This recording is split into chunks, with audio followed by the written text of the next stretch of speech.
Hola, ¿cómo están? Soy Elise Bayán Y yo soy José Toreras, también conocido como Planeta Errante. y les damos la bienvenida a Jugo de Ciencia, un podcast de dos astrónomos que hablan de cualquier cosa de ciencia. Elis, ¿has intentado hablar alguna vez con un gato? ¿O con un perro? No, la verdad es que no. Pero nada, sí, hablarle por lo menos. O sea, de decirle cosas de cariño, quizá. Sí, Pero nada más que eso. no. Pucha, no soy una persona muy de perros y gatos en casa, así que no tengo mucho ese, no sé, ese gen. El gen de tratar a los perros y gatos como personas. Ok. Sí, no estaba pensando realmente en tratar de tratarlos como personas, sino imaginarse que te entienden y que tal vez te están diciendo algo. Sí, eso sí, yo creo que tienen su forma de comunicarse. Sí. Deben haber llegado como a un óptimo de cómo lograr comunicarse con nosotros. Humano, haz lo que yo quiero. Eso Claro. es lo que nos dicen. Humano, dame comida. Sí. Puede sonar un tema, no sé si decir mundano, pero se puede estudiar científicamente. Muchas cosas extrañas se pueden estudiar científicamente. Así es. Y es más o menos de lo que tratan los premios Ig Nobel, que es de lo que vamos a hablar hoy día. Eso te iba a decir, que por suerte hay gente que estudia este tipo de cosas también, porque de repente hay descubrimientos que parecen líneas de investigación atípicas, de las que luego se sacan cosas que de verdad tienen un impacto en nuestra vida. Sí. Y bueno, este es un segundo episodio de los Ig Nobel, porque tenemos uno donde hablamos más en detalle de qué se tratan los premios Ig Nobel, que son premios a estudios científicos que nos hacen reír, pero también nos hacen pensar. Y son algunas investigaciones raras. Antes solían ser más cosas cómicas que investigaciones, pero creo que todas estas cosas que están acá están en alguna revista científica. Sí, creo que todos tienen publicaciones y algunas en revistas de muy, muy alto nivel. Sí. Así que si quieren saber un poco más de los Ig Nobel y tener como una especie de resumen y no sé si top 10 o top 6, no sé cuántos premios nombramos la vez pasada. Tal vez sean 6. No Pero recuerdo. hicimos una selección aquella vez. Pero claro, mencionamos algunos que a nosotros nos habían llamado la atención. Claro, como el escarabajo que se ubicaba con la Vía Láctea.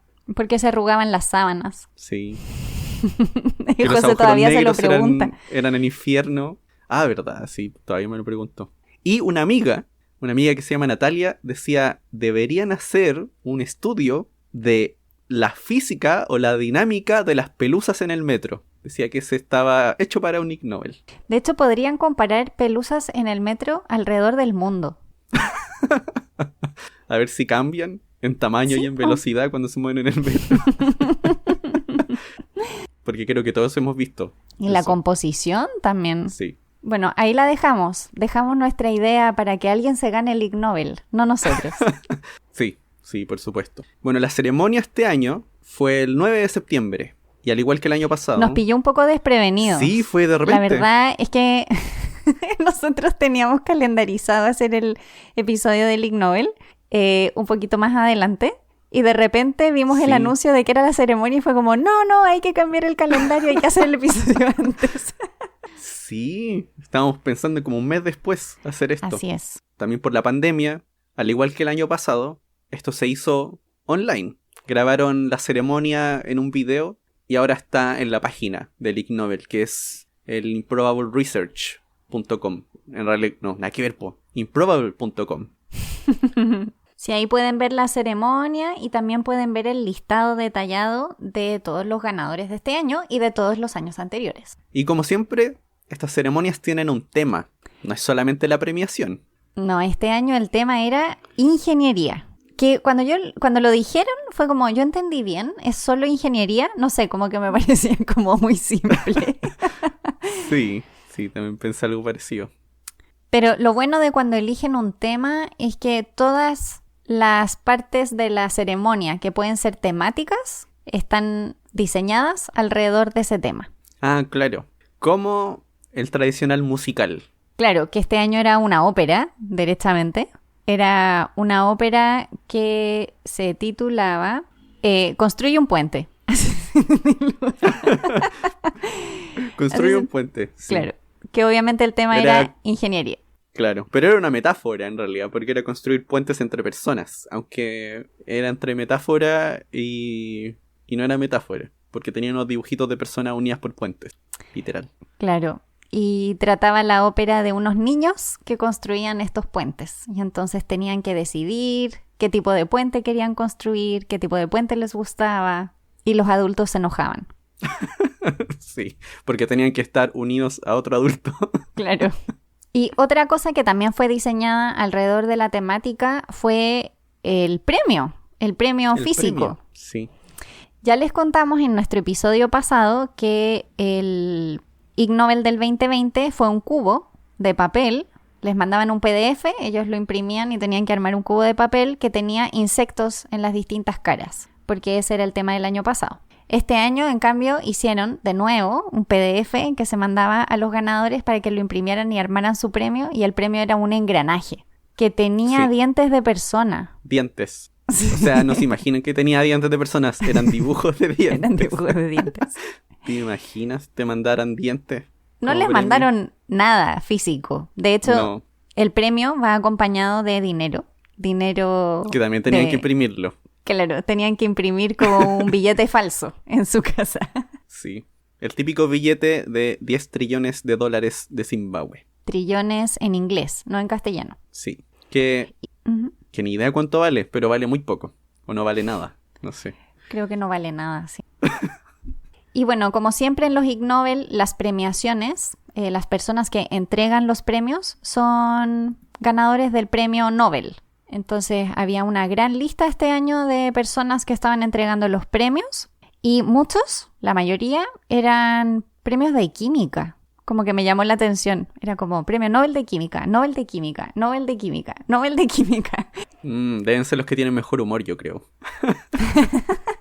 No lo sé, pero también me dio risa que Jerome Friedman, que es Nobel de Física de 1990 y fue una de las personas que participó, dijeron que había estado, que 28 de las 29 veces no había podido participar físicamente. Y como ahora era por Zoom, de nuevo no pudo estar físicamente y mandó un video. Pero es que siempre desde el inicio que ponen ese video, es como desde el inicio de los Ig Nobel ponen el video de un profesor, sí. Pero a veces está en la ceremonia, pero igual ponen el video. Bueno, ahí estuvo virtualmente también. Sí. Bueno, yo creo que con esa introducción podemos comenzar a mencionar... los premios. Sí, los premios. Y vamos en orden, tal como en la ceremonia. Y creo que sí es importante mencionar, para los que no saben cómo funciona el Ig Nobel no tiene temáticas fijas, como por ejemplo el Nobel. El Nobel tiene ciertas disciplinas a las que les entrega cada año el premio. Pero en Ig Nobel no hay una disciplina fija, sino que son proyectos que son postulados al Ig Nobel, y los que ganan, esas son las disciplinas que se entregan. Así que todos los años son distintas. Entonces el primer premio de este año fue el premio de biología, que se le entregó a un equipo de Suecia, y su, digamos, investigadora principal se llama Susan Schatz, y ella fue la que recibió el premio, de hecho, del proyecto. Y el premio fue por investigar modos de comunicación gato-humano. Ese es como su tema de investigación. Igual me gustó todo el título que le pusieron al premio. Sí, pero no sé cómo traducir todas esas cosas. O sea, podríamos decir algunos nomás, por analizar variaciones en el ronroneo, chirrido, parloteo, murmullo, maullido, gemido, chillido, silbido, aullido, gruñido, y el otro no tengo idea cómo decirlos, y otro modo de comunicación entre gatos y humanos. Y también hay combinaciones de todas esas cosas que dijo el José. Sí. Porque está como el maullido gruñido, y el gruñido chillido, claro. Y el... Y ella, no sé cómo traducirlo en español, sería fonetista, porque estudia la fonética en la comunicación humana. Uh-huh. Y comenzó a aplicar esas mismas cosas para ver si podemos de alguna manera entender la comunicación gato-humano. Claro, su idea era ver si habían diferencias entre todas esas cosas que dijo José y en los tonos que utilizan para distintas situaciones. Por ejemplo, si el maullido de comida es igual al maullido de miedo o es igual al maullido de cariño, por ejemplo, por decir algo. Entonces, ella lo que hace es grabar a estos gatos y hacer un análisis fonético y de los tonos. Y con eso analiza si son diferentes o no. Y me llamó la atención que tiene un gran proyecto como financiado, como de varios años. Ujú, sí. Sí eran de 5 años, pero hasta este año creo, hasta el 2021. Y me da risa el nombre que le puso al proyecto. Miausic. Sí, Miausica. Y ahí les da a los dueños de gatos por Suecia, les ponen cámaras a los dueños para grabar a los gatos también, para ver qué están haciendo. Y en los collares les ponen micrófonos, algo que no sea muy invasivo, cosa de que no se den cuenta de que lo están grabando. Uh-huh. Y algo que mencionaba en general en algunas entrevistas era que cuando solían estar estresados, el maullido se vuelve más grave hacia el final, así como wow, así. Uh-huh. Pero cuando tienen hambre o cuando están más contentos, tienden a ser un poquito más agudos al terminar de maullar. O sea, aunque también decía que no era sí. siempre así. O sea, sí tienen una forma como de comunicarse. No son sonidos estándares. Ahí hay que ver al final de la investigación, pues. A ver si logra algo. Porque hasta ahora yo sé que tiene un libro, que no lo he leído, eso sí. Que se llama... Bueno, no está en español todavía el libro, pero se llama El lenguaje secreto de los gatos. Tiene varias presentaciones en conferencias de su trabajo y también algunas publicaciones que se pueden revisar en internet si a alguien le gusta eso. En la página de Ig Nobel dice el premio, las personas que se lo ganaron, por qué, y aparecen las referencias también bibliográficas, así que ahí se pueden revisar. Ya, pasamos al siguiente. Pasamos al siguiente. Cuéntanos, José. Ya, el siguiente es el premio Ig Nobel de Ecología. Y este es por una investigación en la Universidad de Valencia. Y este premio se le dio a Leila Zattari, Alba Guillén, Ángela Vidal Verdú y Manuel Porcar por utilizar en análisis genético, esto me llama la atención, para identificar las diferentes especies de bacterias que residen en los chicles que están pegados en las aceras, o sea, en el cemento en varios países. Esos que están pegados en el suelo. Esos mismos. Sí. Y para mostrar lo que le estábamos hablando de que estas cosas aparecen en prestigiosas revistas, este es un reporte científico que apareció en Nature. Así es. Y a mí me encantó esto. Bueno, encontré súper entretenida como la idea de la investigación, pero es que además ellos se prepararon para esto. Todos se preparan de forma distinta, pero ellos hicieron una canción. Lo que pasa es que se entrega el premio y después se invita a los ganadores a contar brevemente en qué consistía su investigación. Y ellos pueden utilizar el formato que quieran. Y ellos utilizaron cantar. Lo encontré muy entretenido. Sí, se pusieron a cantar. Ahí se me había olvidado que Susan Schultz había hecho los ruidos de los gatos. Ah, verdad, sí le habían pedido que hiciera algunos sonidos. Sí. Y después hizo un dueto con trombón. Y bueno, en este estudio de los chicles, tenían chicles de 5 países y veían cómo cambiaban las bacterias de lugar a lugar. Pero también lo que hacían, y esto lo estaba haciendo Leila Zattari, porque este es su proyecto de tesis, era ir mascando chicle por 13 semanas y cada semana iba dejando el chicle pegado en una parte. Y después al final del experimento iban a buscar los chicles que estaban pegados. Y veían cómo había evolucionado en el tiempo. Entonces mostraban ahí que habían varias bacterias orales que aún seguían ahí, que aún perduraban, harto tiempo después. ¿Y qué pasa si alguien pisa el chicle? Uy, sí. No sé qué pasará si alguien pisa el chicle. Yo creo que lo deben haber tenido en un lugar más o menos protegido. Sería raro en realidad tener protegido un chicle.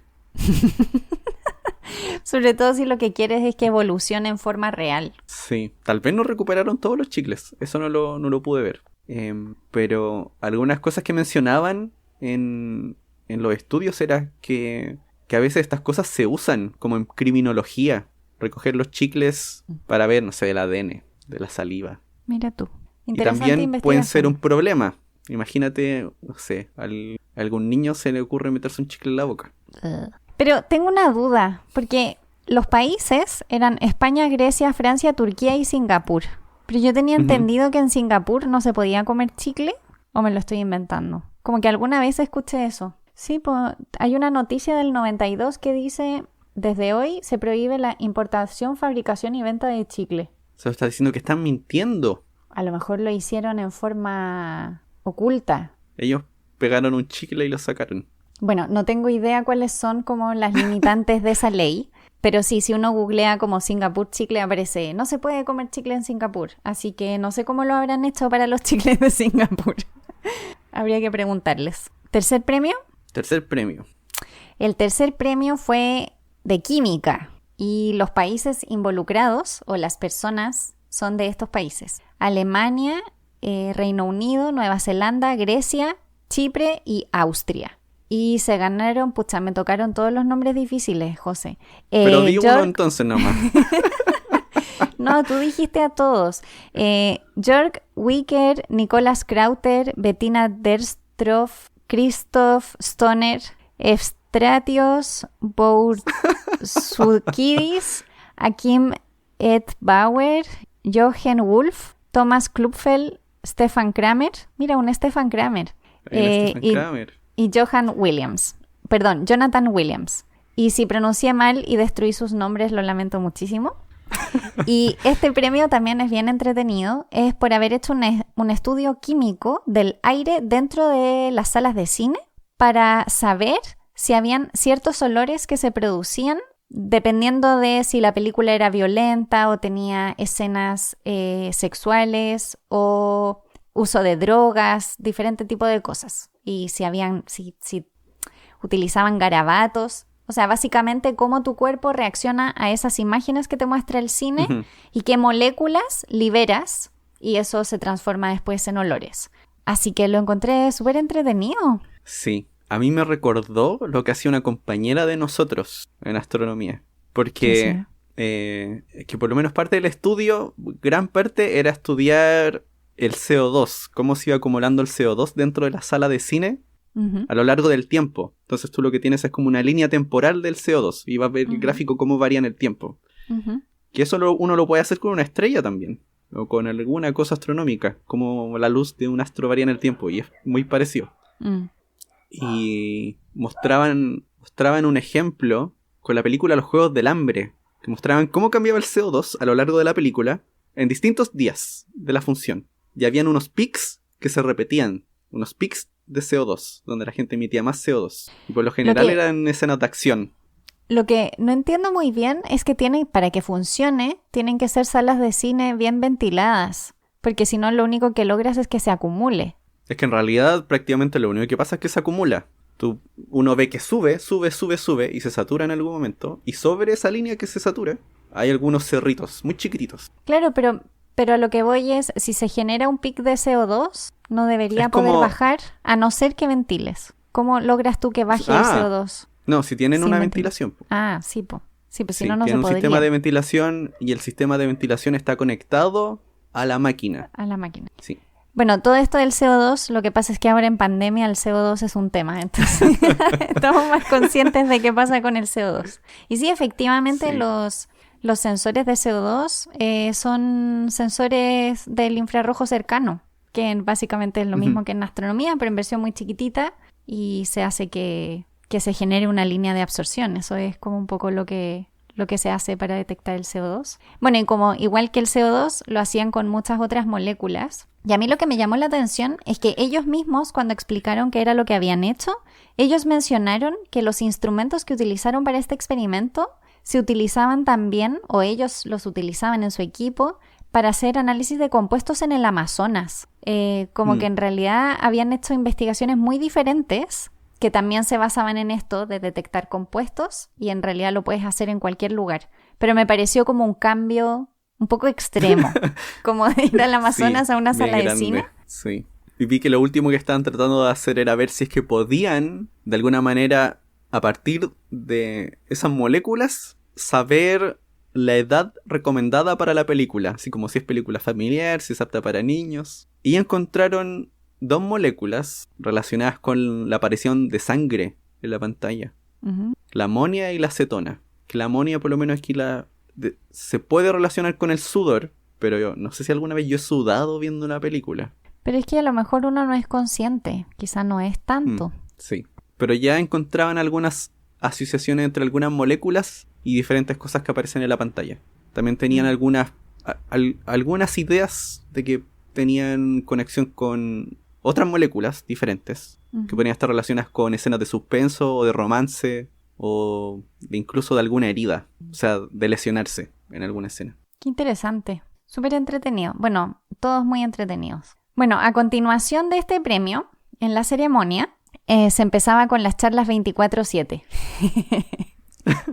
Que son invitan a antiguos galardonados del Ig Nobel y les hacen hablar 24 segundos sobre un tema y después de eso, o explicar un tema en 24 segundos, y después de eso tienen que, en 7 palabras, hacer una referencia a ese tema y que todo el mundo pueda entenderlo. Entonces tiene que ser como bien explícita esa pequeña frase. Bueno, el primero fue sobre materia blanda y las 7 palabras en realidad fueron solo... Bueno, en realidad eran 7, pero en castellano queda solo en 4, que es todos son materia blanda. Esa era la traducción. Y la verdad es que no entendí nada de los 24 segundos, no voy a mentir.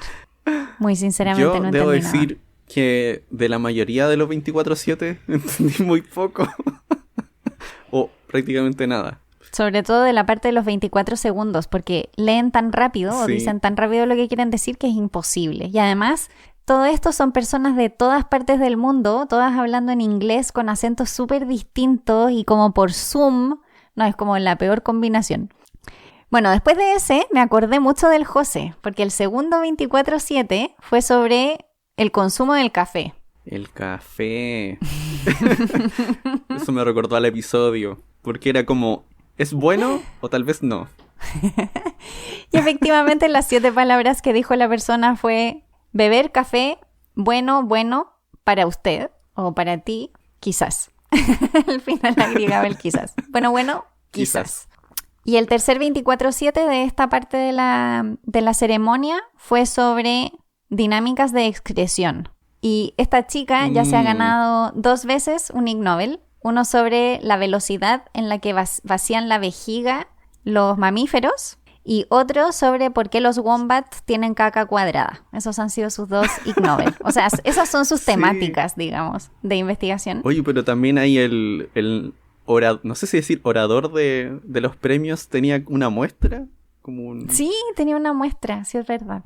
Tenía una pequeña muestra.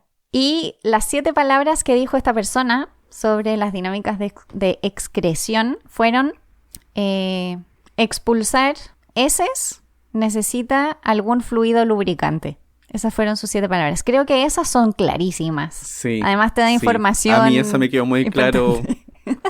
Sí. Eso sí que me quedó muy claro cuando lo estaba diciendo. De lo que pasa dentro del intestino. Justamente. Ya, José, ¿cuál es el siguiente?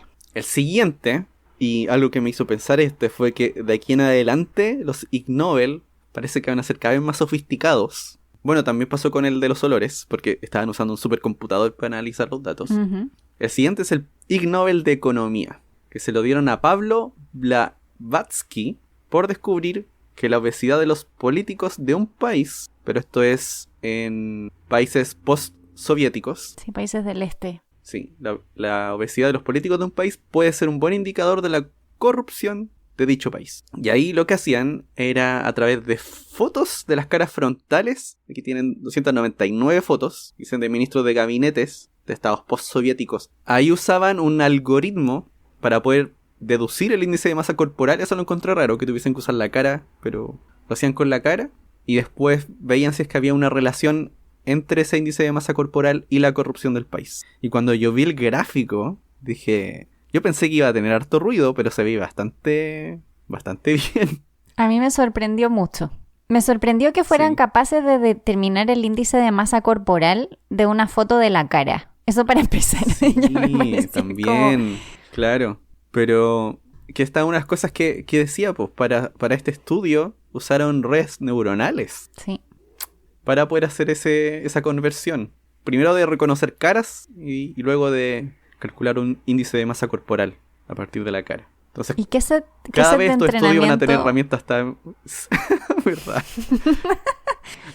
Sí. Pero deben haberlo tomado de otra parte, yo imagino. No creo que lo hayan hecho para el estudio. Sí, deben haber tomado otra cosa.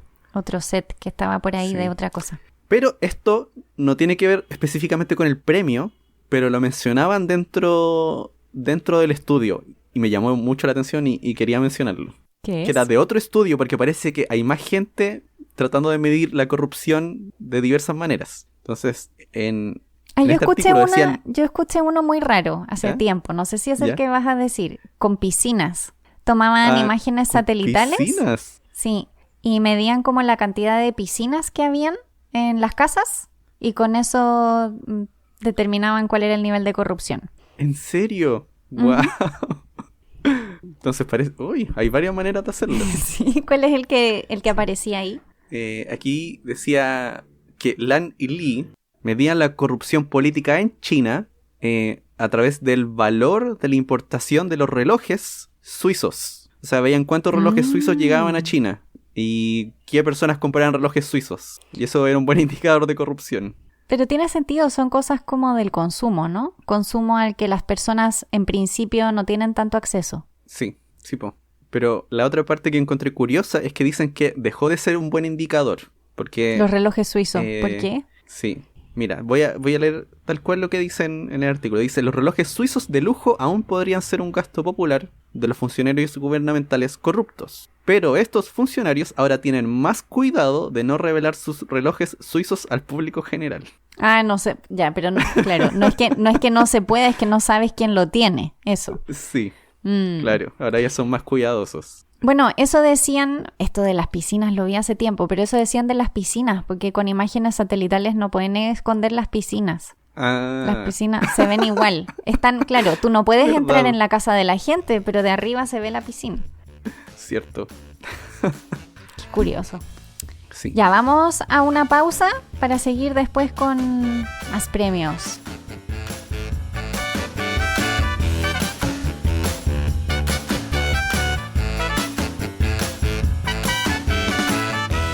¿Sabías que hay una relación entre besos y desigualdad? En el año 2020 se entregó el Ig Nobel de Economía a un equipo por encontrar que en los países donde hay mayor frecuencia de besos hay mayor desigualdad de ingresos. En el estudio, el país con mayor frecuencia de besos es Chile, que a su vez era efectivamente el país con mayor desigualdad.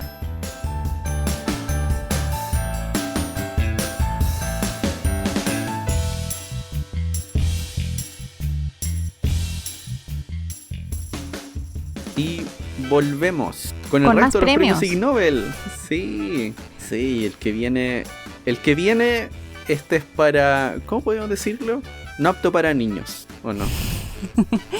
Sí, o sea, a discreción de los padres, vamos a dejarlo. Ya. El próximo premio es el premio de medicina, que se le entregó a Olcaysen Bulut, Dare Oladokum, Burkhard Lippert y Ralf Hohenberger. De nuevo, perdón. Los países son Alemania, Turquía y Reino Unido.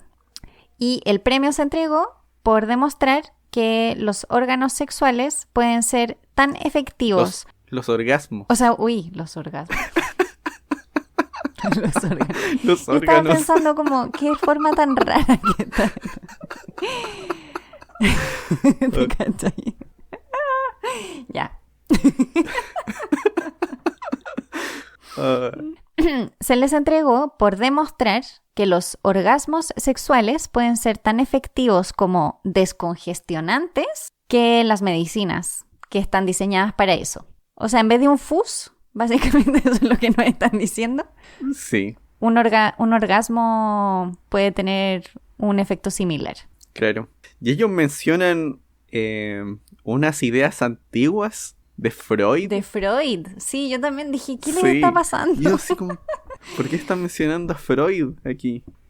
Sí, pero Freud parece que hablaba de que habían como unos puntos genitales dentro de la nariz. Y entonces se supone que de ahí sacaron la idea. Sí. Bueno, también contaban ahí en la historia, porque habían hecho un video para aceptar el premio. Y en el video contaban que era una idea de Freud y un amigo, Wilhelm Fliess, donde le hicieron o intentaron hacer una cirugía a Freud y terminó con hemorragias y con la nariz desfigurada. Oye, esta gente. Pero bueno, aquí tuvieron 18 parejas en el estudio. Estos estudios siempre me parecen un poco extraños, como también esos estudios que hay como de resonancias magnéticas durante relaciones sexuales. Como que yo digo, No entiendo esto en la práctica, qué tan bien se puede hacer. Tampoco. Pero bueno, aquí lo que decían era que medían con, no sé si lo voy a traducir bien, un rinomanómetro, que es un dispositivo portátil, que te lo puedes poner en la nariz y medir si es que estás congestionado o no. Entonces esto lo hacían en diferentes momentos, antes, durante, después, 3 horas después, y después comparaban lo mismo con el descongestionante. Y cuando vi el gráfico, funcionan igual, prácticamente igual. De hecho, ese es el mensaje, como funciona exactamente igual. Usted elija qué es lo que prefiere. Claro, sí, ese era justamente el mensaje. Bueno, el siguiente premio me dio mucha risa, porque el siguiente es el premio de la paz. Siempre hay un premio de la paz, o al menos siempre que yo lo he visto. Y cuando las personas estaban conectadas para recibir su premio, como que recién ahí se enteraron que iban a recibir el premio de la paz. No sabían. Y es un premio de un equipo de Estados Unidos. Se llaman Ethan Beseris, Stephen Nalleway y David Carrier. Y es por testear la hipótesis de que los humanos han desarrollado barbas para protegerse de puñetazos, de golpes en la cara, básicamente. Sí. Y lo encontré súper curioso. Porque primero uno de ellos decía que se les había ocurrido hacer esta investigación porque uno de ellos dijo que había tenido una discusión muy acalorada con otro investigador y que ese investigador hizo como amago de ir a pegarle. Y entonces ahí se le ocurrió, dijo, ¿tendrá algo que ver la barba? Y decían que bueno, que somos como bien únicos en no tener como pelo en lugares bien particulares y los hombres tienen en la barba y no las mujeres. Y la conclusión a la que llegaron es que la barba absorbía 37% de la energía de los golpes. Igual lo encontré impresionante, sí. 37 es mucho. Es mucho. No hubiese pensado que tanto. Sí, o sea, hay que practicar boxeo con barba. El airbag, o sea, puedes tener como más protección en el auto si es que tienes más pelo. Eso es como lo que nos están diciendo, si tienes un accidente. Pero tendrías que tener barba en la frente también. También. Hágase crecer las cejas. Ese podría ser una ceja gigante para proteger la cara. ¿Y el pelo de las orejas? ¿Golpes de qué va a proteger? ¿Quién te va a pegar dentro de la oreja? Sí, pero eso es otro signo, realmente. El pelo en la oreja. Lo encontré interesante. Sobre todo en el estudio, porque mencionaba algunas cosas que yo no tenía idea. Como por ejemplo que tenemos huesos faciales que no son totalmente iguales hombres y mujeres. Uh-huh. Hay diferencias en los huesos de la cara. Entonces como es parte de un todo esto, además de tener pelo diferente. Tengo la duda realmente, de verdad tengo la duda si el pelo facial solamente será por eso. Honestamente lo dudo. Igual es interesante saber esto de que absorbe harta energía. Uh-huh. Sí.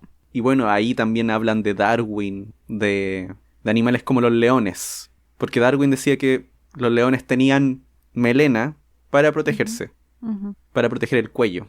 Claro, igual son cosas que pueden tener múltiples razones. No tiene por qué ser solo esa, de protegerse, o de que no te peguen, o de que te duela menos. Claro, claro. Como el kiwi, estaba pensando ahora.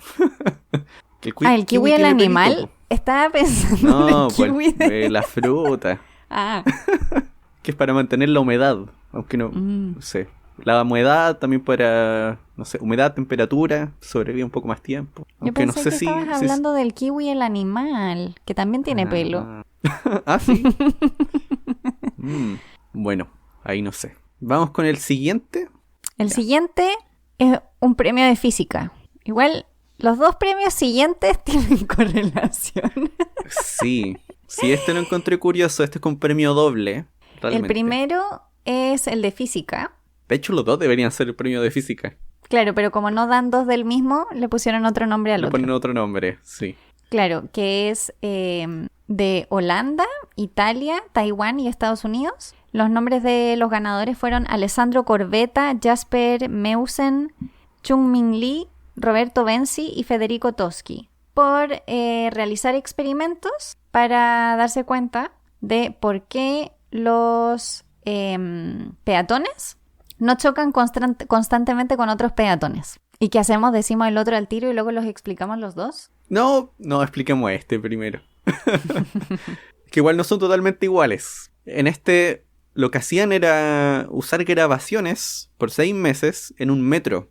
Uh-huh. De ahí mostraban cómo la gente evitaba las colisiones. Y por lo general, según lo que decían, la gente trata de tener en promedio como una distancia entre persona a persona de 75 centímetros. Uh-huh. Y para esto analizaron las personas como si fuesen partículas, como lo que uno hace en una simulación de un gas, muchas particulitas con fuerzas. Al menos eso es lo que iban mencionando, porque cuando uno hace una simulación de, no sé, del aire, uno se lo imagina como varias moléculas que chocan unas con las otras. Y esas son interacciones. O que tienen una fuerza de gravedad entre una y otra. Y en este caso, aquí también habrían como unas fuerzas entre las partículas, que sería una fuerza de repulsión cuando están muy cerca de una persona. Sí, me parecieron curiosos los videitos que mostraban. Mostraban videos de sus análisis. Decían, claro, se comportan como gases, por ejemplo. Pero lo que hace este premio realmente interesante es el siguiente premio. Uh-huh. Ah, ¿sí? Yo encuentro que sí, porque habla un poco de cómo es la ciencia, ¿no? El siguiente premio es el premio de cinética. O de sí, ¿no? Cinética. De cinética. Sí. El equipo es de Japón, Suiza e Italia. Se llaman Hisashi Murakami, Claudio Feliciani, Yuta Nishiyama y Katsuhiro Nishinari. Y les entregó el premio por realizar experimentos para aprender que los peatones a veces chocan con otros peatones. Entonces, recordemos, el de física fue para aprender que los peatones no chocan constantemente con otros peatones, y este era que a veces chocan con otros peatones. Y que en realidad, si se fijan, no son excluyentes, porque dicen lo mismo, que a veces chocan. Pero el experimento era súper diferente en el segundo. Sí, porque aquí, y debo decir que quedé impresionado. Lo que veían era la formación de patrones cuando la gente camina, y cómo estos patrones se ven afectados por el uso del celular. Y me acordé de la feria, de cuando voy a comprar fruta a la feria, de inmediato con esto. Cuando uno comienza a caminar, es como, de repente se forman como hileras, donde la gente va caminando en la misma dirección. Y tú lo que haces es, te pones detrás de la persona que va caminando en la dirección que tú quieres ir. Entonces muestra que se forman como hileras de personas caminando en una dirección y hileras caminando en un sentido contrario. Y esos son los patrones, como un patrón de flujo de personas. Pero que esos patrones se ven interrumpidos cuando la gente usa el celular. Y afecta a todos, tanto al que usa como al que no usa el celular. Claro. Es que como que rompe el ritmo. Sí. Y en el caso en el que más rompe el ritmo es cuando la gente que usa el celular va al frente. Tenían simulaciones que al final lo que hacían era hacer caminar gente una contra otra. Sí, los ponían como bien ordenaditos y luego veían cómo evolucionaban. Sí, estaba bien interesante. Y claro, estas dos cosas se relacionaban, pero claro, es distinto. El primero, que en realidad eran estas imágenes reales del ambiente y eran muestras mucho más grandes. Y este otro eran como grupos más pequeños de personas y veían cómo evolucionaba el sistema, por decirlo así. Y de hecho, la persona que le entregó el premio al primer grupo les preguntó, así como, ¿tienen información de si chocan más cuando tienen celular? Y dijeron, no tenemos esa información, pero podría ser interesante verlo para la siguiente vez. Y justo el siguiente premio era con celulares, que por supuesto tiene que tener un impacto. Así que encontré que estaba como súper buena la combinación. Sí, pero me llamó mucho la atención eso de que el que usa celular cuando camina afecta a todo. Pero yo creo que eso nos ha pasado a todos cuando vamos caminando por la calle. Y uno dice, ¿por qué se pone a usar el celular ahora? Que lo mire después. Claro, porque también aquí hablaban de que hay decisiones coordinadas de los peatones. Y eso pasa, a varias personas les pasa que tú te mueves para un lado y la otra se mueve para el mismo lado. Y es mucho más fácil cuando tú ves que la persona viene más lejos. Toma la decisión mucho antes. Que es alguna de las cosas que también mencionan aquí. Que es como afecta si es que tienes que tomar la decisión en el momento o mucho antes, cuando ves a la persona de lejos. Y yo me estaba preguntando, en el otro caso el del metro, porque calculaban la distancia promedio entre personas, ¿cómo habrá cambiado con la pandemia? Claro, ahora uno tiende a mantener más distancia. Sí. Si es que irá a cambiar después, cuando de nuevo mucha gente toma el metro. No sé, igual la gente se aprieta. Como que yo no entiendo el afán de la gente de pegarse. Como cuando uno hace una cola y uno deja un espacio y tú dejas tu espacio adelante y atrás se te pegan. Yo digo, ¿qué les cuesta dar espacio vital? Seguro que debe haber algún Ig Nobel de eso, de las colas. ¿Cómo se hacen las colas? Vamos a buscarlo para otro episodio. Yo creo, tiene que haber uno, seguramente. Bueno, el siguiente premio es el premio de entomología. Se le entregó a unas personas de Estados Unidos, John Mulrennan Jr., Roger Grothaus, Charles Hammond y Jay Lambdin, por su investigación en un nuevo método para controlar las cucarachas en submarinos. Algo que es importante de señalar de este premio es que la investigación es del año 71. Así que John Mulrennan Jr., que fue el que recibió el premio, contó la historia de cuando habían hecho esto en los años 70. Claro, y aquí hablaban de los problemas que tenían con los químicos. Al menos algunas cosas que usaban en aerosol eran tóxicas, producían vapores tóxicos. Bueno, aquí John menciona que usaban carbóxido para fumigar dentro de un submarino por las cucarachas, y yo nunca habría pensado que habían cucarachas en el submarino. Hay cucarachas en todas partes, José. ¿Dónde no hay cucarachas? Sí, pero me imaginaba que, no sé, le hacían una limpieza como las que le hacen a las naves espaciales que mandan a Marte. Algo por el estilo, no sé. ¿Pero te imaginas tener que hacer eso como en...? No. Sí, es verdad.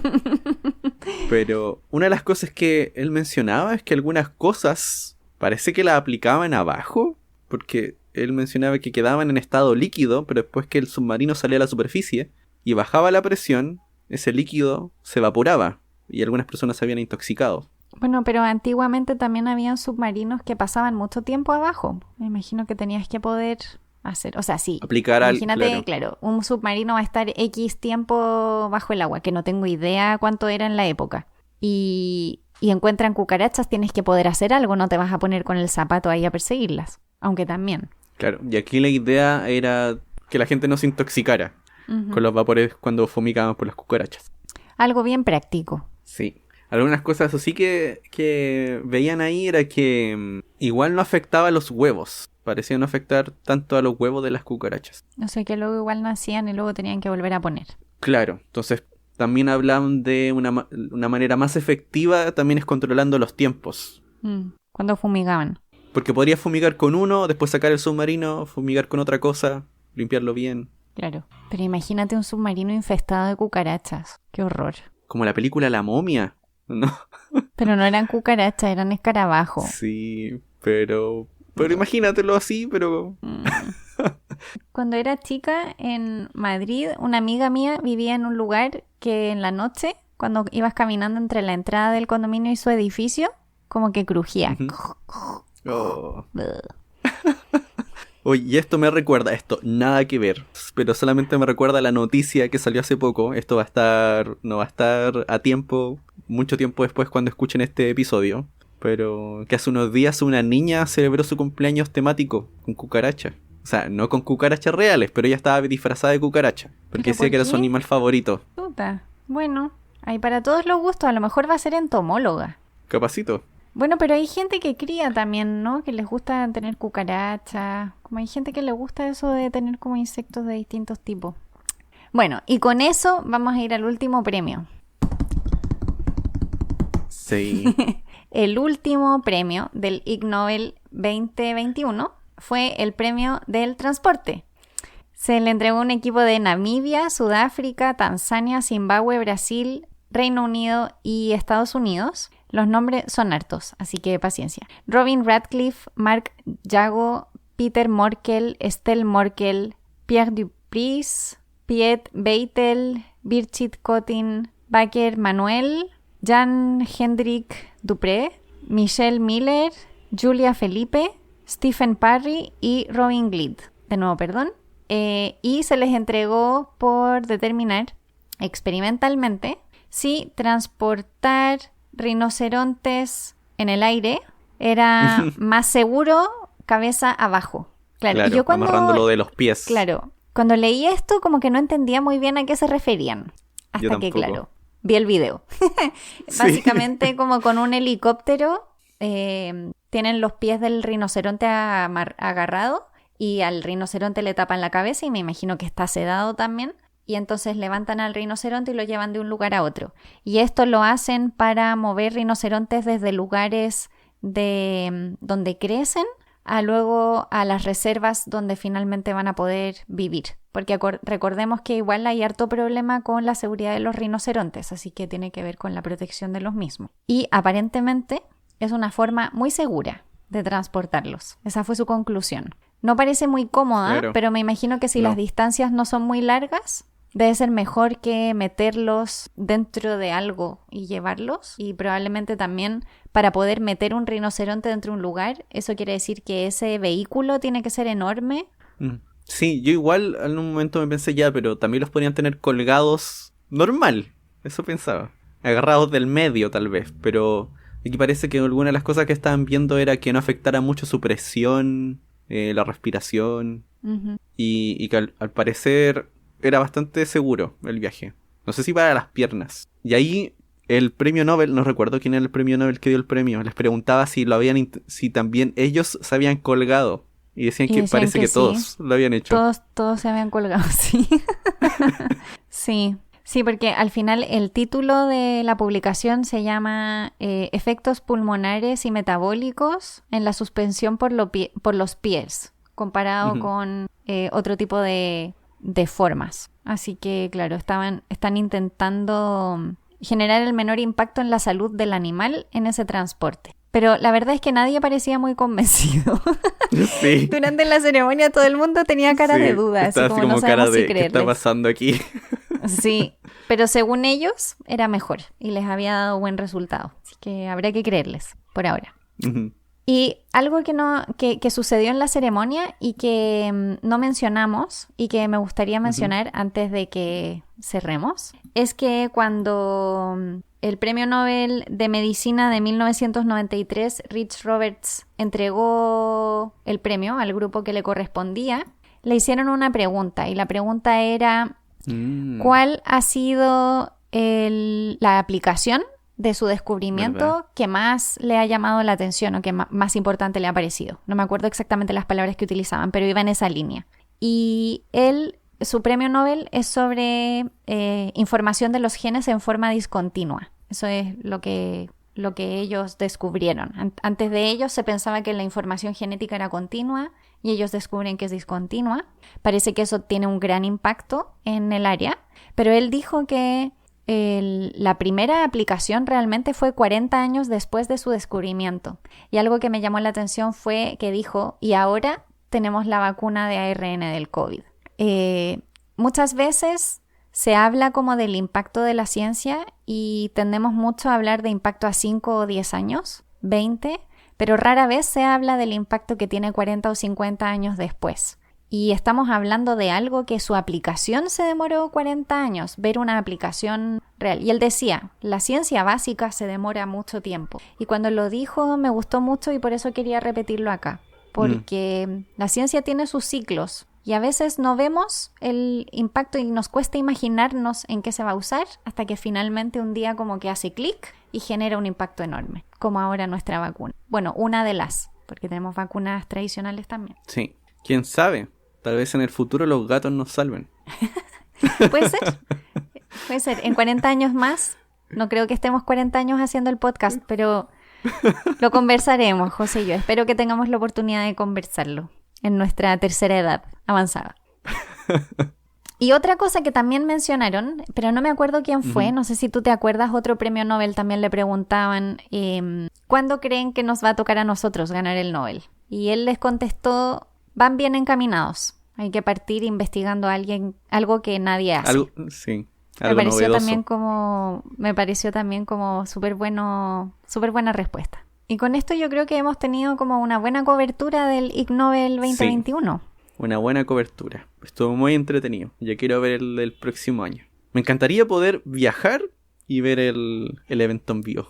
Ay, sí, yo lo pasé súper bien viéndolo. Me reí mucho. Y en vivo debe ser muchísimo mejor. Sí.